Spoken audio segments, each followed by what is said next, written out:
नमस्कार. ग्रेट भेटमध्ये तुमचं स्वागत. ग्रेट भेटचा हा 6वा सीझन आहे. 6 वर्ष सातत्याने हा कार्यक्रम एवढा लोकप्रिय राहण्याचं कारण तुम्ही आहात, तुमचं प्रेम आहे. यापुढेही असं प्रेम कायम ठेवा एवढीच माझी विनंती आहे. आज मी आहे चंदीगडमध्ये आणि माझ्या सोबत असणार आहेत flying Sikh of India Milkha सिंग.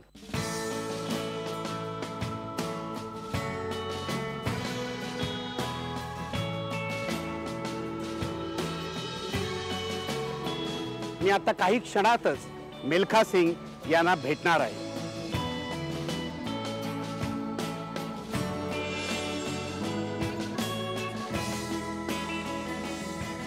मिल्खा सिंह जी, पहले तो मैं कुछ बात करने से पहले आपको प्रणाम करना चाहता हूँ. मेरी प्रणाम आपको. क्योंकि आप जब सारे रिकॉर्ड्स तोड़ रहे थे तब उसके 1 साल बाद मेरे ख्याल आप तो पैदा भी मैं इस दुनिया में आया 1 साल बाद.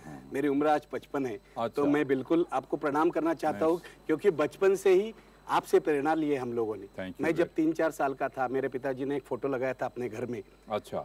आपका. अच्छा. क्योंकि उस वक्त 1960 के बाद मिल्खा सिंह हमारे देश के लिए हीरो थे, मेरे पिताजी के लिए हीरो थे.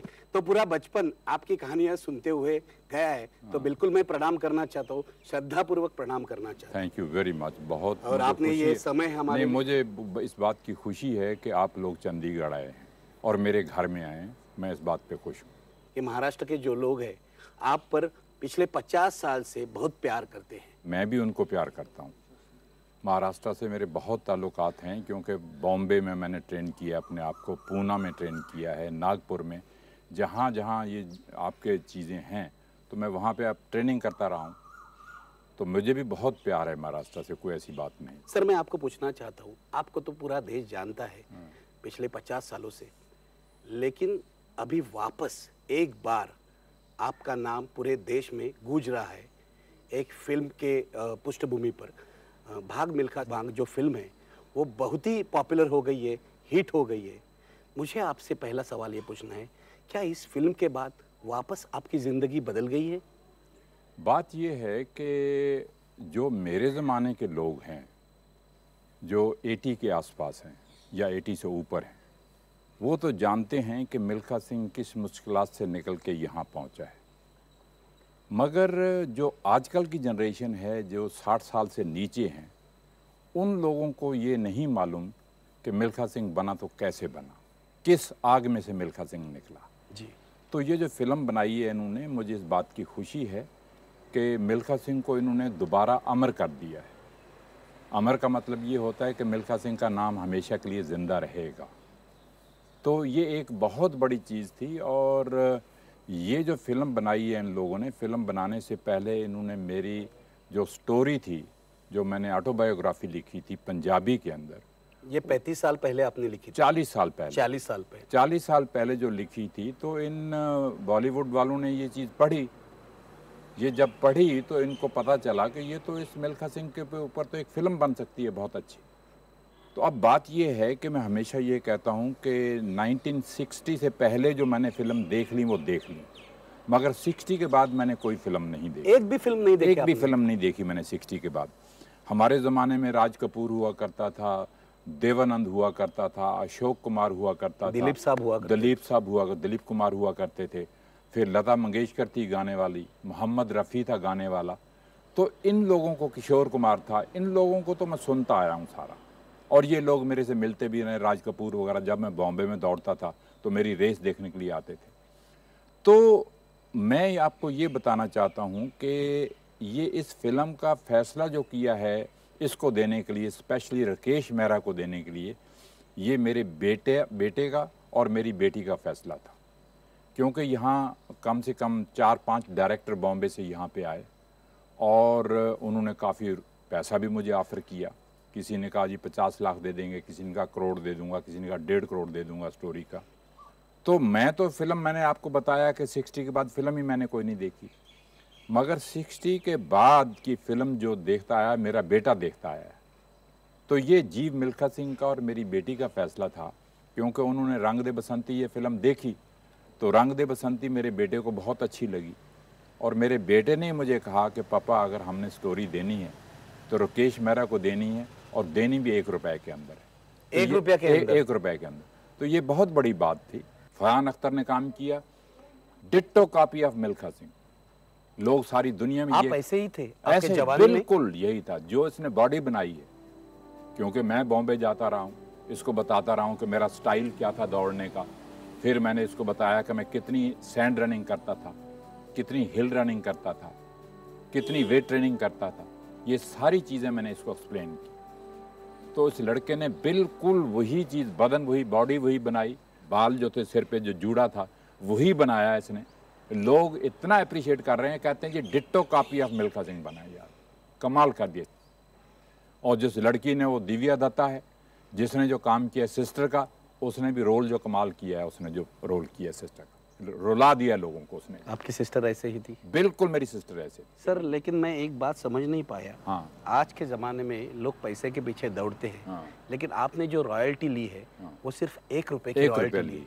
इसका क्या मतलब है? मैंने कहा बेटे, ये जो चैरिटेबल ट्रस्ट है हमारा चल रहा है, मिल्खा सिंह चैरिटेबल ट्रस्ट, उसके अंदर हम गरीब लोगों की हेल्प करते हैं।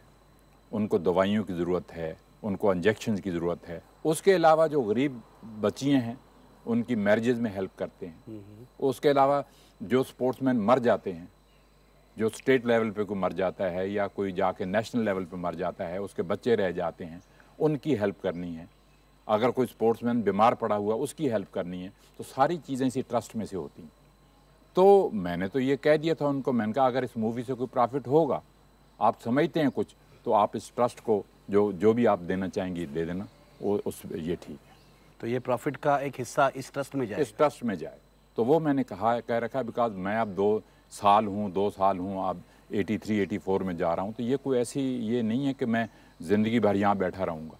तो एटलीस्ट जो ट्रस्ट है वो चलता रहेगा, और गरीबों की जो है, जो स्पोर्ट्समैन रह जाते हैं स्टेट लेवल पे या नेशनल लेवल पे, उनकी हेल्प जो है होती रहेगी। आपने कहा अभी आप 83-84 है, आपको देख के ऐसा बिल्कुल लगता नहीं लगता है। आप 84 है। हाँ। इसका राज क्या है? राज इसका ये है कि मैं जॉगिंग करता हूँ, मैं गोल्फ खेलता हूँ, ओवर ईटिंग कभी नहीं करता। क्योंकि ओवर ईटिंग करने से, ये ज़बान है, इसकी मैं आपको मिसाल देता हूँ। ज़बान जो है आदमी को 2 तरह से मारती है।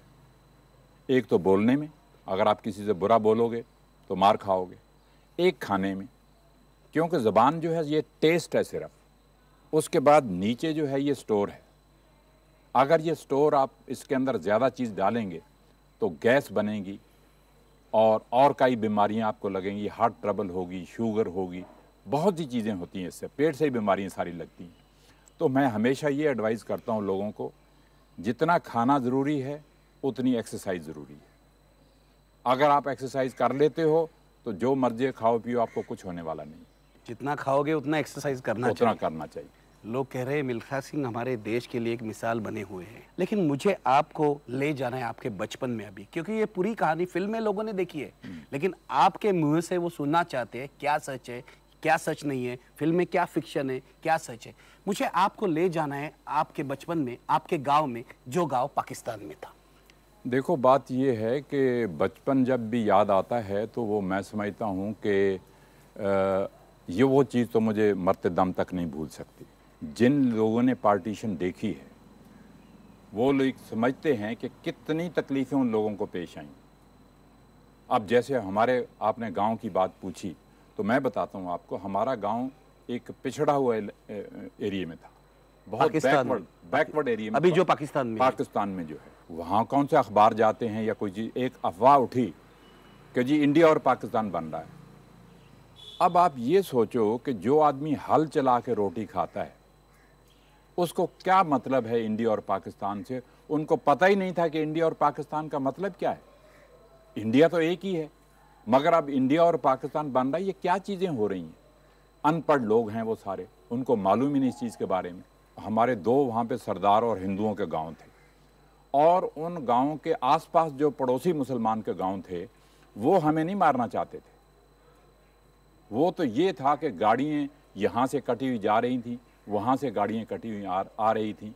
तो ये कबायली मुसलमान आए, तो उन लोगों ने आके उनसे जो हमारे पड़ोसी मुसलमान थे उनसे कहा कि आपने काफरों को पनाह दे के रखी हुई है यहाँ पे, हमें काफिर कहते थे।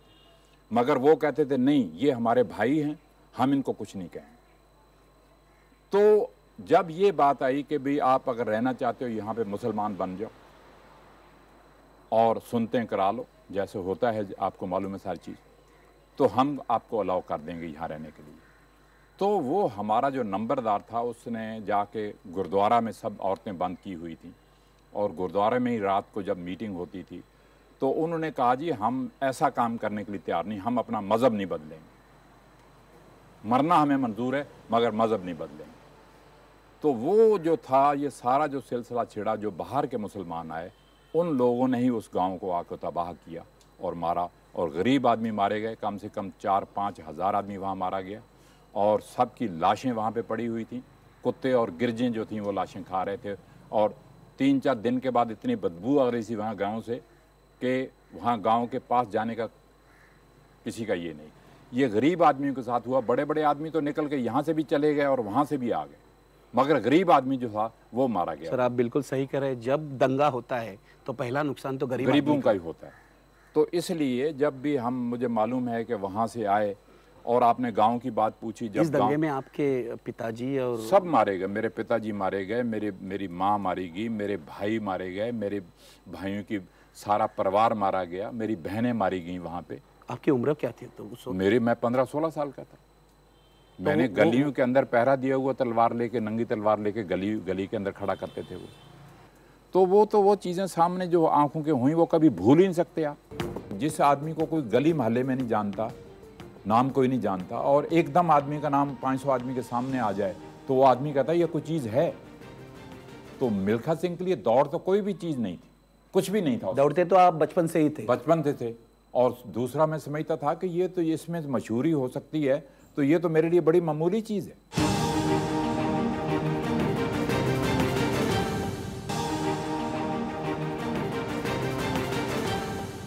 फिल्म के अंदर तो मेरे ख्याल उन्होंने 10% दिखाई होगी। अगर जिस पूरी हार्डशिप मिल्खा सिंह की वो दिखाते तो मेरे ख्याल 15-20 घंटे की मूवी जो बनाते तो भी खत्म नहीं होनी थी। ये तो हमने फिल्म में देखा कैसे दौड़ना आपने शुरू किया। हाँ। लेकिन दौड़ने का जो पैशन है वो आपके मन में कहाँ से आया? हम भागे हुए जाते थे 10 किलोमीटर और भागे हुए वापस स्कूल में। तो वो स्टेमिना थोड़ा बना हुआ था। जब मैंने आर्मी ज्वाइन की तो आर्मी के अंदर अब मुझे मालूम ही नहीं था कि 400 मीटर क्या होता है, 200 मीटर क्या होता है, ओलंपिक गेम्स क्या होती हैं, एशियन गेम्स क्या होती हैं। तो आर्मी 15-20 दिन हुए थे गए हुए, तो उन्होंने अनाउंस किया रोल कॉल के अंदर भी कल क्रॉस कंट्री होगी, ये 400, 300, 400 जवान दौड़ेंगे और उसमें से जो पहले 10 नंबर पे आ जाएंगे उनको फर्दर ट्रेनिंग दी जाएगी। अब ये जब अनाउंस हुआ तो नेक्स्ट डे सुबह दौड़ थी, तो उसमें दौड़े तो अब तेज़ भाग पड़े तो पेट चढ़ गया, खड़े हो गए, फिर भागना शुरू कर दिया, देखा पीछे से और जवान आ रहे हैं, तो वो आदत तो भागने की बनी हुई थी बचपन से, तो वो फिर करते करते करते मैं 6ठे नंबर पे आ गया। 6ठे नंबर पे आ गया जब रात को रोल कॉल दोबारा हुई, जवान इकट्ठे हुए वहां पे, तो मिल्खा सिंह का नाम पुकारा गया वहां पे। अब जिस इंसान को कोई जानता ही नहीं, पहली बार उसका रोल कॉल के अंदर नाम आ जाए 500 जवान के सामने, और फिर बैरक में जब वो जाता है वापस रोल कॉल के बाद, तो बैरक में वहाँ पे बंगाली भी हैं, मद्रासी हैं, बिहारी हैं, महाराष्ट्रन हैं, सब लोग वहाँ रह रहे हैं। तो वो जाते ही मुझे कंधे पे उठा लेते हैं, आपने हमारी बैरक का नाम ऊंचा कर दिया, बैरक का नाम ऊंचा कर दिया। अब मिल्खा सिंह सोच रहा है कि ये क्या हो गया। सडनली जब मिल्खा सिंह को कुछ जानता ही नहीं, एकदम मुझे कंधे पे उठा लिया, मुझे थापियां मिलना शुरू हो गई, ये तो कमाल हो गई, ये क्या चीज़ हुई। तब तक तो आपके दिल ने तो दर्द ही देखा था। हाँ। पार्टीशन का दर्द था, यहाँ आए, हाँ। आपका पूरा परिवार बिछड़ गया, वो दर्द देखा था। हाँ। लेकिन आर्मी में जब पहली बार आप दौड़े, हाँ। तब आपको लगा कुछ मैंने किया है। क्या यही भावना थी जो आपको आगे ले गई? यही भावना थी जो आप कह रहे हो, बिल्कुल ठीक कह रहे हो, कि जिस आदमी को कोई गली मोहल्ले में नहीं जानता, नाम कोई नहीं जानता, और एकदम आदमी का नाम 500 आदमी के सामने आ जाए तो वो आदमी कहता है ये कोई चीज़ है। तो मिल्खा सिंह के लिए दौड़ तो कोई भी चीज़ नहीं थी, कुछ भी नहीं था। दौड़ते तो आप बचपन से ही थे? बचपन से थे। और दूसरा मैं समझता था कि ये तो इसमें मशहूरी हो सकती है, तो ये तो मेरे लिए बड़ी मामूली चीज़ है।